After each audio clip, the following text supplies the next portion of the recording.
1. Ide dan peluang usaha makanan khas daerah. Pada awalnya kita hanya bisa menemukan makanan-makanan khas daerah di tempat asalnya saja. Namun seiring dengan berkembangnya zaman, kita dapat menemukan makanan khas daerah di berbagai macam tempat, tidak hanya di daerah asalnya saja. Jadi, peluang usaha makanan khas daerah merupakan kesempatan yang muncul dan menjadi inspirasi ide bagi seseorang dalam melakukan usaha kuliner makanan khas daerah. A. Ide usaha. Beberapa faktor yang dapat memunculkan ide usaha adalah faktor internal, yaitu faktor yang berasal dari dalam diri orang itu sendiri, antara lain pengetahuan yang dimiliki, pengalaman yang pernah dilalui, kemampuan untuk melihat dan menjadikan pengalaman orang lain sebagai pelajaran, intuisi yang merupakan pemikiran yang muncul dari individu itu sendiri. Faktor eksternal, yaitu hal-hal yang dihadapi seorang dan merupakan objek untuk mendapatkan sebuah inspirasi bisnis, antara lain masalah yang dihadapi dan belum terpecahkan, kesulitan yang dihadapi sehari-hari, kebutuhan yang belum terpenuhi dengan baik untuk dirinya maupun orang lain, dan pemikiran yang besar untuk menciptakan sesuatu yang baru. B. Risiko usaha. Risiko usaha yaitu kegagalan atau ketidakberhasilan dalam menangkap peluang usaha. Risiko usaha dapat ditimbulkan karena permintaan, perubahan mode, selera dan daya beli.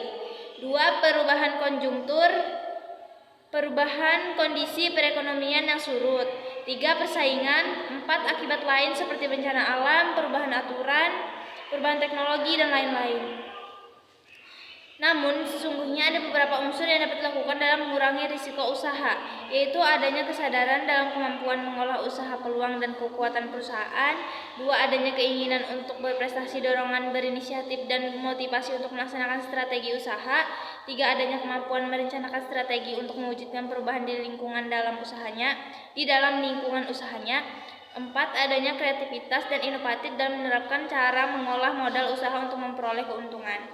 Tugas seorang wirausaha di dalam pengambilan risiko adalah sebagai berikut. 1. Menetapkan kebutuhan pada tingkat permintaan waktu sekarang. 2. Membeli alat-alat produksi yang cukup untuk memenuhi permintaan konsumen. 3. Menyewakan alat-alat produksi untuk memenuhi permintaan konsumen. 4. Memberikan kepercayaan kepada pembuat produk yang lebih kecil. 5. Mengumpulkan informasi usaha. Dan 6. Mengurangi risiko usaha. C. Keberhasilan dan kegagalan dalam berwirausaha pengolahan makanan khas daerah. Dalam melakukan usaha ada dua, yaitu kegagalan dan keberhasilan. Setiap orang pada umumnya tidak mau menerima kegagalan. Hanya sedikit orang yang mau memahami bahwa sesungguhnya kegagalan itu hanya sementara saja, karena kegagalan merupakan awal dari keberhasilan. Jika seseorang mempunyai mental dan pribadi wirausaha, dia tidak akan putus asa bila mengalami kegagalan. Ia akan berusaha bangkit lagi sampai ia berhasil memperoleh apa yang menjadi harapannya. Demikian pula dengan keberhasilan sebagai seorang wirausaha. Keberhasilan dan kegagalan merupakan dua sisi mata uang. Ini berarti bahwa sewaktu-waktu ia dapat mencapai hasil yang baik, tetapi di waktu yang lain ia kurang berhasil. Untuk itu perlu diidentifikasi faktor apa saja yang menyebabkan ia gagal atau berhasil. Keberhasilan seorang wirausaha dalam menjalankan usahanya dipengaruhi oleh berbagai hal, diantaranya sebagai berikut. 1. Keyakinan yang kuat dalam berusaha. 2. Sikap mental yang positif dalam berusaha. 3. Percaya diri dan keyakinan terhadap diri sendiri. 4. Tingkah laku yang bertanggung jawab. 5. Inovatif dan kreatif. 6. Keunggulan dalam menjalankan usaha. 7. Sasaran yang tepat dalam memulai usaha. 8. Pengelolaan waktu yang efektif dan efisien. 9. Pengembangan diri. 10. Selalu mengadakan evaluasi atau usaha yang dijalankan. Adapun hal-hal yang dapat menyebabkan kegagalan usaha adalah sebagai berikut. 1. Tidak ada tujuan tertentu dalam usaha. 2. Kurang berambisi. 3. Tidak disiplin. 4. Pendidikan yang tidak cukup. 5. Sikap selalu menunda-nunda. 6. Kesehatan terganggu. 7. Kurang tekun. 8. Kepribadian yang negatif. 9. Tidak jujur. 10. Tidak dapat bekerja sama dengan orang yang lain. Selanjutnya, faktor non-teknis yang menentukan keberhasilan atau kegagalan suatu usaha makanan khas daerah diantaranya. 1. Perencanaan usaha makanan khas daerah harus dibuat dengan perencanaan yang sangat matang. 2. Menetapkan tujuan. Tujuan pengolahan makanan khas daerah harus jelas. Apakah usaha makanan khas daerah yang dilakukan hanya untuk hobi, untuk mendapatkan profit, keuntungan. 3. Adaptasi. Tantangan dan persaingan dalam bisnis usaha makanan tidak ada habisnya. 4. Inovasi merupakan faktor yang sangat penting bagi keberlanjutan usaha makanan khas daerah. 5. Memasarkan merupakan kunci keberhasilan suatu usaha tidak terkecuali usaha makanan khas daerah. 6. Jangan mengeluh dan jangan menyerah merupakan kunci utama suatu usaha. D. Pemetaan peluang usaha. Ancaman dan peluang akan selalu ada dari suatu usaha. Oleh sebab itu, penting untuk melihat dan memantau perubahan lingkungan yang terjadi dan kemampuan dalam beradaptasi dari suatu usaha agar bisa tumbuh dan bertahan dalam ketatnya persaingan. Oleh karena itu, sebelum melakukan usaha, seorang wirausahawan harus melakukan pemetaan peluang usaha. Pemetaan potensi usaha dapat didasarkan pada sektor unggulan daerah demi mendorong pertumbuhan ekonomi daerah dengan mengedepankan kewilayahan dan pemetaan. Analisa SWOT adalah suatu analisa terhadap lingkungan internal dan eksternal wirausaha atau perusahaan, di mana analisa internal lebih menitik beratkan pada kekuatan dan kelemahan, sedangkan analisa eksternal untuk menggali dan mengidentifikasi semua gejala peluang yang ada dan yang akan datang serta ancaman.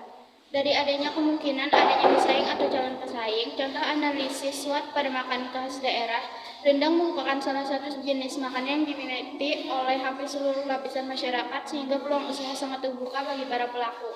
Usaha pembuatan rendang. Analisis SWOT didahului oleh proses identifikasi faktor eksternal dan internal. Analisis SWOT dilakukan dengan mewawancari pedagang rendang dengan menggunakan kuesioner.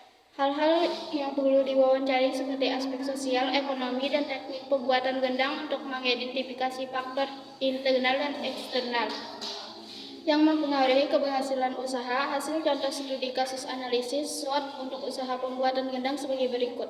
1. Analisis kekuatan.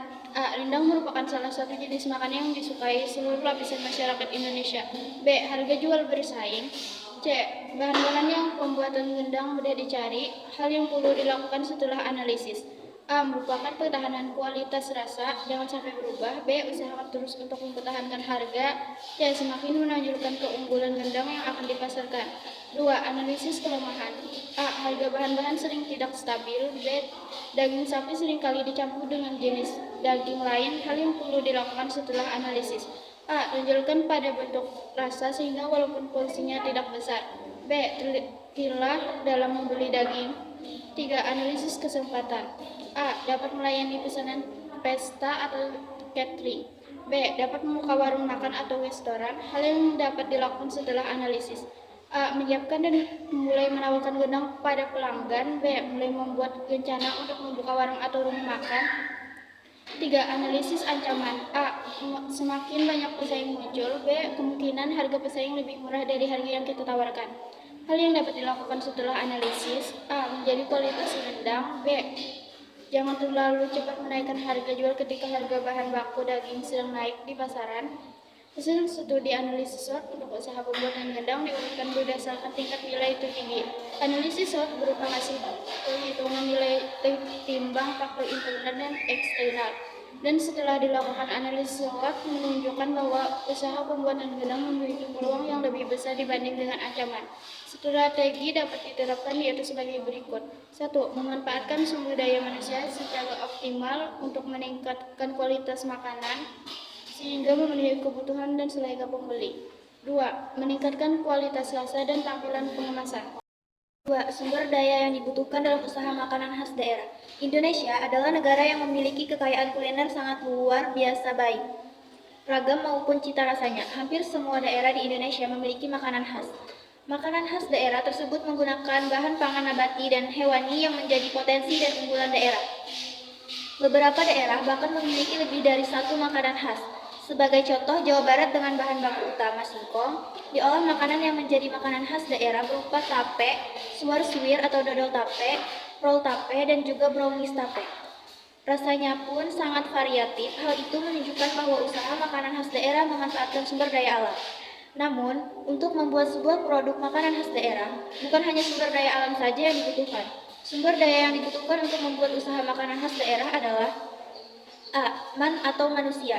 Manusia adalah faktor paling penting, sebab manusia adalah pelaku yang melaksanakan proses kerja untuk mencapai tujuan yang diinginkan. B. Money atau uang.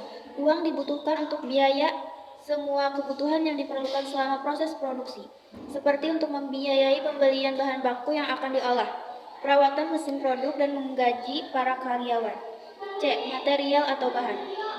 Material adalah bahan-bahan yang dibutuhkan dalam proses produksi sebuah usaha. Material terdiri dari bahan mentah, bahan setengah jadi, dan bahan jadi. D. Makine atau peralatan. Makine atau mesin adalah salah satu sarana yang sangat diperlukan dalam sebuah proses produksi. E. Metode atau cara kerja. Metode adalah penempatan kerja atau tips-tips untuk tercapainya tujuan dalam sebuah proses produksi. F. Market atau pasar. Pemasaran merupakan hal yang sangat penting karena apabila kemasan tidak berjalan lancar, modal produksi tidak akan kembali dan proses produksi terpaksa akan dihentikan. G. Information atau informasi. Proses produksi tidak akan berkembang dengan sempurna jika didukung oleh informasi yang baik dari orang yang lebih berpengalaman maupun dari berbagai media, seperti internet, buku, majalah, maupun koran. 3. Perencanaan pemasaran usaha makanan khas daerah. Usaha makanan khas daerah merupakan salah satu usaha yang memiliki potensi cukup besar. Sudah banyak pelaku usaha yang berhasil mengikuti usaha ini, namun tidak sedikit pula pelaku usaha makanan yang gagal karena strategi pemasaran yang digunakan kurang tepat. Oleh karena itu, untuk menghindari risiko bangkrut, harus direncanakan strategi pemasaran usaha makanan yang tepat. Beberapa strategi yang dapat dilakukan adalah: A. Buatlah nama untuk bisnis makanan semenarik mungkin. Nama usaha akan menjadi image yang akan tertanam pada konsumen. B. Perkenalkan usaha olahan makanan kepada masyarakat. Mulailah pemasaran dengan mengenalkan makanan khas daerah yang dibuat kepada masyarakat sekitar. C. Berikan potongan harga untuk acara tertentu, contoh pada saat grand opening, ulang tahun usaha tersebut, dan lain-lain. D. Membangun jaringan dengan usaha lain yang dapat mendukung usaha makanan yang dibuat. E. Menciptakan inovasi pada menu-menu yang ditawarkan untuk menghindari kejenuhan konsumen. Ciptakan inovasi pada menu-menu yang ditawarkan minimal 6 bulan sekali. F. Meningkatkan kualitas pelayanan dalam memberikan pelayanan bagi para konsumen. Perhatikan waktu penyajian makanan, kualitas cita rasa makanan, serta kebersihan dan keamanan tempat usaha. 4. Penyusunan proposal makanan khas daerah. Salah satu faktor yang menyebabkan hal tersebut adalah kurangnya pengetahuan masyarakat untuk memanfaatkan peluang bisnis dengan memanfaatkan sumber daya alam yang ada. Hal ini menyebabkan semakin meningkatnya krisis ekonomi di masyarakat, padahal sesungguhnya pemanfaatan sumber daya alam dapat menciptakan lapangan pekerjaan baru jika dijadikan usaha. Salah satu contohnya usaha makanan khas daerah yang pada akhirnya dapat membantu meningkatkan perekonomian bagi keluarga dan masyarakat. Isi proposal meliputi penjelasan tentang A. Visi dan misi. B. Tujuan kegiatan usaha. C. Maksud kegiatan usaha. D. Profil usaha makanan khas daerah. E. Strategi pasar. 1.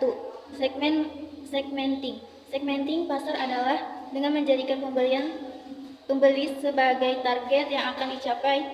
Produk yang dibuat adalah produk yang dapat dinikmati oleh berbagai kalangan dari masyarakat dengan tingkatan berbeda, anak-anak hingga orang dewasa. 2. Targeting. Targeting pasar adalah pada kalangan masyarakat setempat pengguna produk. 3. Positioning. Positioning adalah inovasi dengan cara menambahkan bahan baru yang membedakan makanan ini dengan makanan sejenis yang ada sehingga tampilan lebih menarik, rasa lebih unggul, dan kualitas sangat baik, sehingga konsumen dapat mengenali dengan mudah produk yang dibuat. Analisis SWOT sebagai kelayakan usaha, yaitu sebagai acuan untuk menghadapi persaingan dalam bidang usaha. Proses produksi, yaitu penjelasan tentang pelaksanaan kegiatan dalam membuat produk makanan khas daerah dari mulai persiapan hingga pengemasan produk. B. Penerapan sistem produk makanan khas daerah berdasarkan daya dukung daerah. 1. Pengertian makanan khas daerah. Makanan khas daerah adalah makanan yang bisa dikonsumsi di suatu daerah. Makanan khas daerah memiliki kandungan gizi dan manfaat yang beragam, sesuai dengan bahan baku, bahan tambahan, dan teknik pengolahan yang digunakan. Bahan utama produk makanan khas daerah adalah bahan nabati atau hewani. Kandungan nutrisi utamanya adalah karbohidrat, protein, lemak, mineral, vitamin, dan air. Karbohidrat merupakan sumber kalori utama bagi manusia. Contoh makanannya adalah nasi liwet, nasi jamblang, dan lain-lain. Protein memiliki fungsi utama sebagai pembangun Contoh makanannya adalah telur asin, ayam betutuk, dan sebagainya. Lemak merupakan sumber tenaga kedua setelah karbohidrat dan dapat melautkan vitamin A, D, E, dan K. Contoh makanannya adalah udang, daging, ikan ambon, dan lain sebagainya. Vitamin berfungsi untuk kelancaran metabolisme, menjadi daya tahan dan kekebalan tubuh. Contoh makanannya adalah kagedok, gado-gado, dan lain sebagainya. 2. Karakteristik makanan khas daerah. Masakan khas daerah memiliki ciri khas dan karakter tertentu, seperti masakan dari Jawa Barat. Masyarakat Jawa Barat lebih suka makan sayur muda yang masih mentah secara langsung dalam bentuk lalap mentah yang disantap bersama-sama. Olahan sayur yang masih mentah disebut kagedok, sedangkan yang matang disebut gado-gado. Banyaknya masakan yang terbuat dari ikan dibuat pepes. B. Masakan Jawa Tengah. Masyarakat Jawa Tengah banyak menggunakan bawang putih sebagai bumbu dominan dan lebih menyukai rasa manis dibandingkan rasa yang lain. Contoh makanannya adalah gudeg. C. Masakan Jawa Timur. Masakan olahan masyarakat Jawa Timur banyak menggunakan terasi dan petis sebagai pemberi rasa pada makanan. Contoh makanannya adalah rujak cingur, tahu tek, dan lain-lain. D. Masakan Sumatera. Masakan olahan dari Sumatera menggunakan banyak cabai hingga rasanya relatif pedas dan santan kental. Contoh makanannya adalah rendang, pempek, tempoyak, keripik, sinjai, dan lain-lain. Sulawesi. Masakan olahan daerah Sulawesi adalah menggunakan ikan dengan rasa asam pedas. Contoh makanannya adalah bubur, jagung, kalado, palu mara, putak, kelor, dan lain sebagainya. 3. Teknik pengolahan makanan khas daerah. Merebus dan membakar makanan merupakan teknik pengolahan yang pertama dikenal. Kemajuan di bidang industri pembuatan alat memasak mengembangkan teknik-teknik mengolah makanan. Dengan menguasai teknik mengolah makanan, kita dapat menciptakan bermacam-macam resep masakan yang lezat. Pada hakikatnya, memasak adalah suatu proses pemanasan bahan makanan dalam mengolah makanan, dan 3 teknik pengolahan untuk membuat makanan khas daerah yaitu: A. Teknik memasak basah. 1. Merebus. Merebus adalah boiling. Merebus atau boiling adalah memasak bahan makanan di dalam cairan atau air susu atau kaldu. Mendidih kurang lebih 100 Celcius sehingga gelembung udara pecah di permukaan cairan. 2. Menyetup atau stewing ialah memasak bahan makanan di dalam cairan atau air kaldu atau saus dalam jumlah yang hampir sama dengan bahan yang dimasak. 3. Braising. Braising adalah metode memasak bahan makanan dengan menggunakan sedikit air atau kaldu. Braising cocok untuk memasak bahan makanan yang agak keras dan diiris tipis-tipis untuk melembutkan serta seratnya. 4. Mengukus. Mengukus atau steaming ialah memasak bahan makanan dengan uap air mendidih. Alat yang digunakan adalah hisopan, dendang dengan kukus tengseng, dan sablongan atau kelakat. 5. Mentim atau au bain-marie ialah memasak bahan makanan dengan menggunakan panci tim atau 2. Panci yang satu lebih kecil sehingga dapat dimasukkan ke dalam panci lain. 6. Yaitu memblansir. Memblansir atau blanching ialah merebus sebentar bahan makanan dalam air mendidih dengan maksud untuk mengurangi rasa dan bau. B. Teknik memasak kering. 1. Memanggang. Memanggang ialah memasak bahan makanan di atas api terbuka. Api tersebut diletakkan di bawah bahan makanan yang dimasak sehingga menimbulkan aroma yang sedap. Ada 2 macam cara memanggang, yaitu griddling atau pan rolling dan roasting. C. Teknik memasak dengan minyak. 1. Menumis. Menumis sauté frying ialah memasak bahan makanan dengan minyak atau lemak sedikit sambil diaduk. 2. Menggoreng. Menggoreng frying ialah memasak bahan makanan di dalam minyak. Ada 2 macam menggoreng, yaitu menggoreng di dalam minyak sedikit, pan frying, dan menggoreng di dalam minyak banyak, deep frying. Ada 3 cara yang dapat dilakukan, yaitu sebagai berikut. A. Cara Perancis. Bahan makanan yang digoreng dilapisi lebih dahulu dengan tepung kering. B. Cara Inggris. Bahan makanan yang akan digoreng dilapisi lebih dahulu dengan tepung panir atau tepung roti, breadcrumb, disebut juga memanir. C. Cara Orly. Bahan makanan yang akan digoreng dicelup lebih dahulu dalam adonan yang terbuat dari tepung telur dan cairan. Ada beberapa istilah yang dipergunakan dalam pengolahan makanan, yaitu: 1. Mempilit. Pileting ialah menghilangkan tulang atau duri pada daging ayam atau ikan. Meladir larding ialah menjahit pita-pita lemak pada permukaan daging yang tidak berlemak sebelum daging tersebut dipanggang supaya tidak menjadi kering. 3. Membardir ialah membungkus dengan atau mengunggas yang tidak berlemak dengan lapisan lemak yang tipis sebelum dimasak agar tidak menjadi kering. 4. Mengelasir ialah memberi lapisan mengkilap pada makanan. 5. Mengentalkan ialah bahan pengental pada masakan yang cair sehingga menjadi masakan yang kental. 6. Menjernihkan bila kita membuat sirup atau kaldu seringkali keruh. Untuk menjernihkan tidak cukup dengan saringan, tetapi harus menggunakan bahan penjernih yaitu putih telur. 7. Mengocok telur untuk membuat kue perlu dikocok lebih dahulu agar kue dapat mengembang pada waktu mengocok. 8. Memarinir ialah merendam bahan makanan tersebut lebih enak dan tidak lekas basi. 9. Mengisi. Yang dimaksud dengan mengisi di sini adalah mengisi bahan makanan dengan daging ayam yaitu ikan yang dicincang dalam tepung panir, nasi atau makaroni dan bumbu-bumbu. 10. Memandir ialah memberi lapisan kulit pada makanan dengan menggunakan telur dan tepung panir, kemudian digoreng. 4. Jenis bahan kemasan olahan makanan khas daerah. Kemasan merupakan tahapan akhir dari sebuah produksi dan memegang peranan penting dalam usaha pengolahan makanan. Makanan dengan penampilan menarik akan menggugah selera, karena untuk mengkonsumsi makanan pertama-tama pandangan mata yang bekerja, kemudian ikuti indera penciuman untuk aroma. Baru kemudian lidah memberi indera rasa bekerja menghasilkan rasa nikmat. Pengemasan dilakukan untuk menyiapkan barang menjadi siap untuk dieksportasikan, diindustrikan, disimpan, dijual, dan dipakai. Adanya wadah atau pembungkusan dapat membantu mencegah atau mengurangi kerusakan, melindungi produk yang ada di dalam, melindungi dari bahaya pencemaran serta gangguan fisik. Di samping itu, pengemasan berfungsi untuk menempatkan suatu hasil pengolahan agar mempunyai bentuk yang memudahkan dalam penyimpanan, pengangkutan, dan distribusi. Dari segi promosi, wadah atau bungkus berfungsi sebagai perangsang atau daya tarik pembeli. Oleh karena itu, bentuk, warna, dan dekorasi dari kemasan perlu diperhatikan dalam perencanaannya.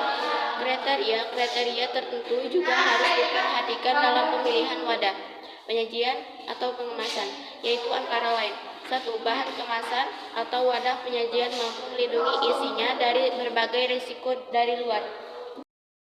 2. Bahan kemasan tidak berbau. 3. Bahan kemasan atau wadah penyajian memiliki daya tertarik terhadap konsumsi. 4. Bahan kemasan atau wadah penyajian mudah didapat. 5. Dalam wadah atau kemasan disertakan label yang memuat nama produk, tanggal, nama produsen, berat, bersih, komposisi, merek dagang, tanggal kadaluarsa, efek samping. C. Menghitung titik impas, break-even point, usaha makanan khas daerah. 1. Pengertian titik impas atau break-even point. Break-even point dapat diartikan sebagai suatu titik atau keadaan di mana perusahaan di dalam operasinya tidak memperoleh keuntungan dan tidak menderita kerugian. Dengan kata lain, pada keadaan itu, keuntungan atau kerugian sama dengan nol. Hal tersebut dapat terjadi bila perusahaan dalam operasinya menggunakan biaya tetap dan volume penjualan hanya cukup untuk menutup biaya tetap dan biaya variabel. Break-even point amatlah penting kalau kita membuat usaha agar kita tidak mengalami kerugian. Di antara manfaat break-even point adalah: A. Alat perencanaan untuk hasilkan laba. B. Memberikan informasi mengenai berbagai tingkat volume penjualan serta hubungannya dengan kemungkinan memperoleh laba menurut tingkat penjualan yang bersangkutan. C. Mengevaluasi laba dari perusahaan secara keseluruhan. D. Mengganti sistem laporan yang tebal dengan grafik yang mudah dibaca dan dimengerti. 2. Strategi menetapkan harga jual makanan khas daerah. Menentukan harga jual produk yang paling sesuai dan tepat tidaklah mudah untuk wirausahawan yang baru memulai usahanya. Harga jual sangat berkaitan dengan tingkat penjualan dan tingkat keuntungan yang ditetapkan. Menentukan harga jual yang asal-asalan akan meningkatkan resiko kerugian. Oleh karena itu, ketika akan menetapkan harga jual, produk perlu melakukan suatu perhitungan yang matang. Ada beberapa hal yang harus diperhatikan sebelum menentukan harga jual suatu produk. A. Pelanggan. B. Pesaing. C. Biaya. D. Kemanfaatan untuk usaha. 3. Menghitung break-even point. Dalam menghitung break-even point diperlukan komponen penghitungan dasar seperti berikut ini. A. Fixed cost. B. Variable cost. C. Selling price. D. Promosi produk hasil usaha makanan khas daerah. 1. Pengertian promosi. Promosi merupakan salah satu kegiatan pemasaran yang penting dalam upaya mempertahankan kelangsungan hidup usaha serta meningkatkan kualitas penjualan yang secara tidak langsung akan meningkatkan kegiatan pemasaran dalam memasarkan produk yang dihasilkan. Untuk mengkomunikasikan produk ini perlu disusun strategi yang disebut dengan strategi promosi yang terdiri dari 4 komponen utama, yaitu periklanan, promosi penjualan, publisitas, dan penjualan tatap muka. Periklanan atau advertising merupakan sebuah bentuk komunikasi non-personal yang harus memberikan imbalan atau pembayaran kepada sebuah organisasi atau dengan menggunakan media massa. Adapun media yang bisa digunakan adalah televisi, surat kabar, majalah, internet, dan lain-lain. B. Promosi penjualan atau sales promotion merupakan insentif jangka pendek untuk meningkatkan penjualan suatu produk atau jasa di mana diharapkan pembelian dilakukan sekarang juga. Maksudnya wujud nyata kegiatan promosi penjualan misalnya adalah obral, pemberian kupon, pemberian contoh produk, dan lain-lain. C. Penjualan tatap muka atau personal selling merupakan sebuah proses di mana para pelanggan diberi informasi dan persuasi untuk membeli produk-produk melalui komunikasi secara personal dalam suatu situasi perekrutan. D. Hubungan masyarakat atau publisitas merupakan bentuk komunikasi non personal dalam membentuk berita sehubungan dengan organisasi tertentu atau tentang produk-produk yang ditransmisi melalui perantaran media massa dan tidak dipungut biaya sama sekali, tetapi bukan juga cuma-cuma. 2. Tujuan promosi. Berikut adalah beberapa tujuan utama promosi sebuah produk. A. Memberikan daya tarik khusus bagi para pelanggan sebagaimana besar konsumen. Biasanya para pelanggan sengaja menanti event promosi sebuah produk. B. Meningkatkan angka penjualan. Sebagian besar pelaku usaha sengaja mengadakan kegiatan promosi besar-besaran untuk meningkatkan volume penjualan dan pendapatan omset besar di setiap bulannya. C. Membangun loyalitas konsumen. Tujuan pelaku usaha mengadakan kegiatan promosi tidak hanya untuk meningkatkan penjualan produk, namun juga untuk membangun loyalitas dari para konsumennya. Manfaat promosi. Promosi perusahaan memang sangat penting karena pengaruhi hasil penjualan suatu produk atau barang. Strategi promosi perusahaan sering digunakan sebagai salah satu cara untuk meningkatkan peminatan atau penjual produk yang ditawarkan, sehingga dapat meningkatkan laba yang diperoleh. Beberapa manfaat lain dari adanya kegiatan promosi. A. Mengetahui produk yang diinginkan para konsumen. B. Mengetahui tingkat kebutuhan konsumen akan suatu produk. C. Mengetahui cara pengenalan dan penyampaian produk hingga sampai ke konsumen. D. Mengetahui harga yang sesuai dengan kondisi pasaran. E. Mengetahui strategi promosi yang tepat kepada para konsumen. F. Mengetahui kondisi persaingan dasar dan cara mengatasi. G. Menciptakan amage sehingga produk dengan adanya promosi. 4. Sasaran promosi. Mempromosikan rumah makan adalah suatu tahapan yang cukup menantang bagi pemilik restoran atau warung makan. Promosi yang dilakukan haruslah tepat sasaran. Berikut beberapa cara promosi rumah makan yang murah tetapi tepat sasaran. A. Mulut ke mulut atau testimonial. Cara ini merupakan cara tradisional yang masih terbilang efektif hingga sekarang. B. Promosi melalui jaring sosial. Dewasa ini orang sudah tidak asing lagi dengan Facebook, Twitter, WordPress, YouTube, dan lain-lain. Lakukan cara promosi ini dengan mengupload gambar-gambar makanan yang dibuat. C. Loyalty programs. Promosi ini berupa pemberian poin-poin pada setiap pembelian. D. Upselling. Upselling adalah suatu cara mempromosikan suatu produk saat pembelian sedang berinteraksi dengan penjual. E.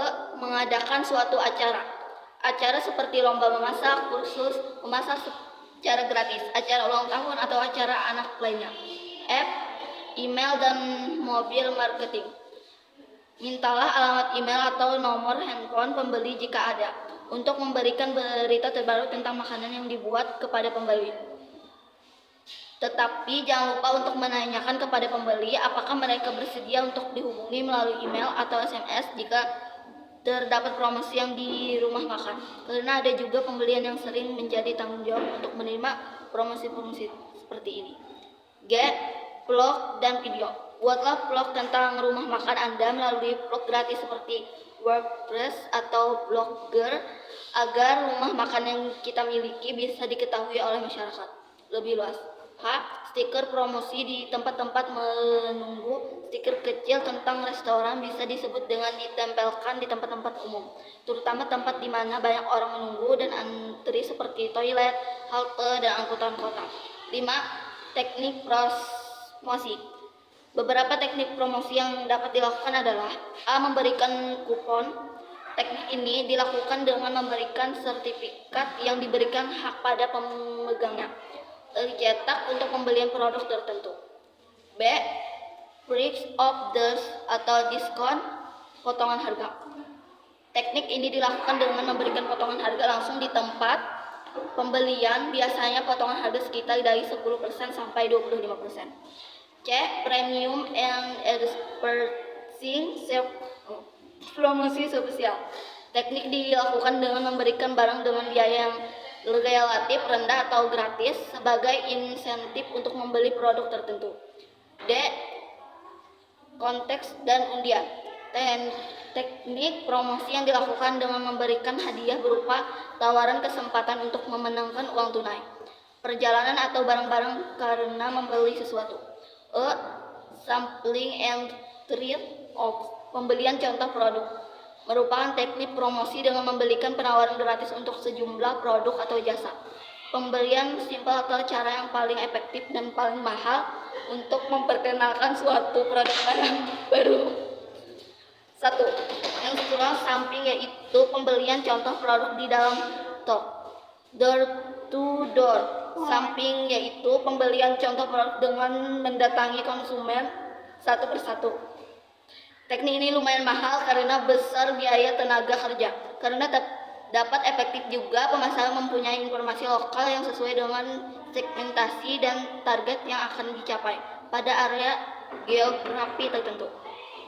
3. Mail sampling, yaitu mengirimkan contoh produk melalui jasa pos. Teknik ini merupakan alternatif dari distribusi door to door. 4.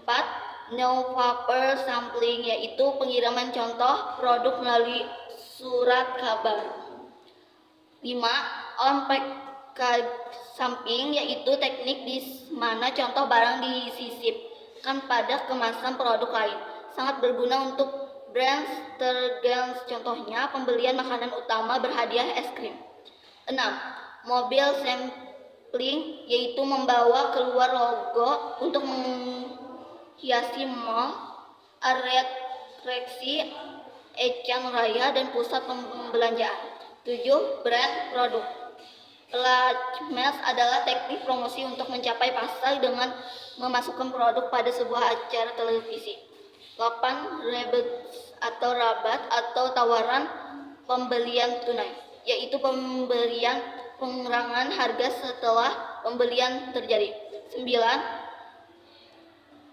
Prexgi.